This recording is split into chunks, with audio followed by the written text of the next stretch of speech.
Hey everyone, welcome to Inspired Action, the leadership forecast, where real conversations don't just sound good, they change how leaders show up. I'm your host, Kyle Pertuis, and today we've got 3 leaders stepping up, leaning in, and bringing the kind of insight you don't get from a playbook, you only get from experience.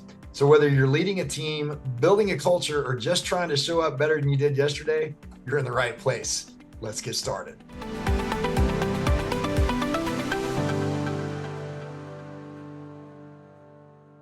Hey everybody, welcome to the newest edition of Inspired Action. I'm Kyle Pertuis, I'm your host, and we are going to be diving into a couple of incredible questions today. But first, let me jump in and introduce the guests that we have with us this morning.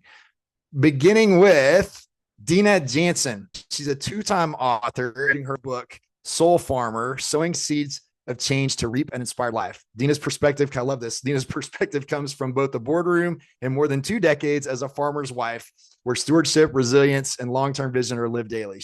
Next guest, Chris Shelton, versatile leader specializing in the human element of team building with a proven track record across a variety of spheres, including higher education, fitness, nonprofit, and corporate sectors.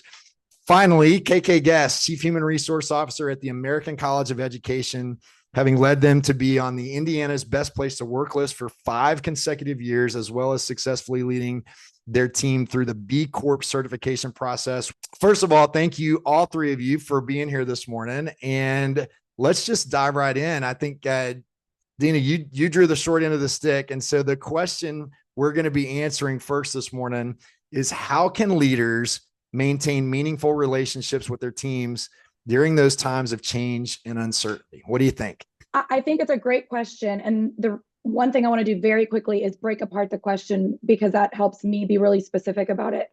One, you asked, how do we have meaningful relationships? And I had to define for myself, what does meaningful mean? So I looked back and I thought back to leaders that were meaningful to me when I was being led. And it was the leaders that created really safe spaces where I trusted that they really cared about me. Not just cared about my role, not just cared about what I produced, but they cared about me as a human. And then the second part of that question is, how do we have those meaningful relationships in context of times of change and uncertainty? So the question I asked myself was, well, how did I feel during those times? And the truth was, I was probably scared. I was about to cuss. I was scared a lot, right? So fear is very present in times of change and uncertainty. So I'm trying to create a meaningful relationship where there's trust and safety and care when someone's scared. So how do we do that? So to me, I think then the truth is that when fear is present, care is paramount. And I lead from the heart, always have. I've got 2 heart tattoos. Like I lead that way. So the way that I thought I would share for your listeners is that I always decided then that I should lead and show up from my core values. And I define that as KOR, core, being kind, open, and real.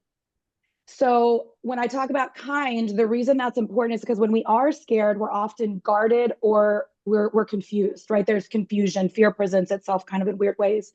So we have to be kind to ourselves and our team, right? The ones that we're leading. And as Brene Brown always says, clear is kind. So when things do feel confusing or they feel guarded, stay really kind, share what you know, share what you don't know. Be very clear, and that is the kindest thing you can do in times of change and uncertainty. O is the open. So when we're scared or fearful, then times we can isolate, or we can get really quiet. So when you say open, as a leader, I want you to have open ears, open doors. So create consistency, right? When you don't feel safe and you want to isolate, we need people to be present. So we have to be present. So that means showing up on the Zooms, showing up on some open meetings, doing whatever to foster that sense of safety and staying as open as possible. And then real, the thing about fear is we want to avoid reality because it's scary. So we don't want to do that. So we want to show up and stay as real as possible, meaning we have to state the obvious, which is we may not know what's coming next, depending on what kind of change you're dealing with, what kind of uncertainty it is. You might know the path forward, right? KK has led a team through a huge change. She probably knew the next steps and communicated that in a real way. And the real way is, the obvious is we're going to do this. The not so obvious is we don't know what might happen when that domino falls, Mhm. but we're going to just stay really real about it. And we're not going to avoid the reality of whatever situation we find ourselves in. So we're going to stay really curious. I love it. I love it. I Okay. love the Yeah. acronym of CORE for core values. Yeah. Awesome. Yeah. Chris, Thanks so what much. would you add? Man, the thing I would add that I have found as being the times have been most impactful in those relationships have, man, been able to endure times of uncertainty. I think, everything Dina said there is absolutely true. And I think what we have to always realize is that stuff starts way before the time of uncertainty shows up, right? And so you don't wait to try to figure out how to have a meaningful relationship when stuff is going haywire, right? When the economy's tanking or when the pandemic hits or whatever else. I had a friend who went through a trying time with one of his kids who actually got diagnosed with cancer. And he made the statement that always stuck with me. He said, "You don't wait to figure out your theology when you're on the pediatric cancer ward. That's not the time you start trying to figure that out. You build into your life what you believe to be true and right all along. So when that thing happens, you go, okay, no, I know what's true and what's right. And that will sustain you." And so I think it applies the same. I mean, those things, she started with trust. Dina started with trust. Man, hopefully your organization and your relationships in it have been built on that bedrock of trust where your team trusts you because you have been kind and open and real, or you have modeled, um, man, just those daily deposits you've made into their lives as individuals. You've studied them, you know how they tick, how they work, what resonates with them, and you've done that hard work ahead of time.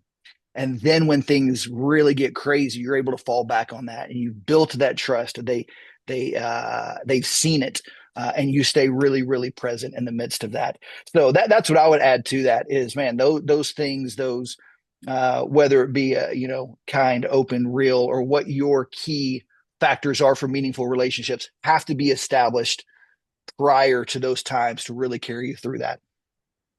Yeah, that's so important. I think so often an afterthought for leaders that wonder why they're having challenges with their teams and with their people, right? You can't just all of a sudden act like you care because things are disrupted. And Absolutely. I think that's such a great point. All right, KK, we're jumping over to you. What would you add? Leading teams and having meaningful relationships doesn't come naturally or easily in a dispersed environment. So they're very, very intentional. And so we really focus on, I guess, three tenets in terms of building meaningful relationships. And this is something that I've taken with me my entire leadership career and have really helped me build and grow who I am. First and foremost, you anchor to a purpose. When you anchor to a purpose, and for us, it's our mission. So, Dina, you mentioned in a time of crisis or uncertainty, there's fear. And when you don't have a purpose, fear festers and it grows. But when you have a purpose, that innately reduces fear and it gives everybody a focus. And so, if we can anchor to a purpose and be able to, talk to what this crisis or what this change is going towards. Is it going towards our impact? Is it going to our sustainability, our overall health of our organization? Then it changes that crisis or that change to progress. And so we can reduce that.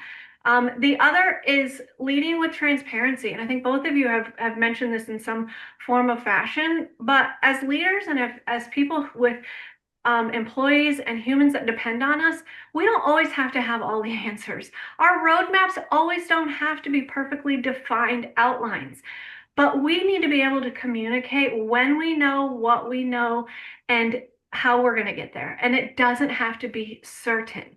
People don't demand certainty, they demand transparency. And that's what builds trust. And then lastly, and I think most importantly, is staying close to the human experience. We are all humans and life happens. And if you can meet them where they are and treat them as the human that they are, then they will trust you and follow you and get through a time of crisis in a way that when you're at the end of it or when you're on the back end of it, we can all together say, look what we've done, look what we've accomplished. And man, we did it together. That's so good. I love that you brought in the human experience piece, because that's it, right? I had somebody tell me at one point, change and uncertainty don't break teams, disconnection does. Well, that's a wrap on another episode of Inspired Action, the Leadership Forecast, where real leaders step up, get honest, and move the conversation forward. A big thanks to our guest today for bringing the kind of insight you can't fake, the kind that you earn through experience, pressure, and showing up when it counts most. Be sure to join us every Thursday on LinkedIn for new episodes at noon Central, and anytime on our YouTube channel at MindFit Coaching. But most importantly, keep taking inspired action. We'll see you next time.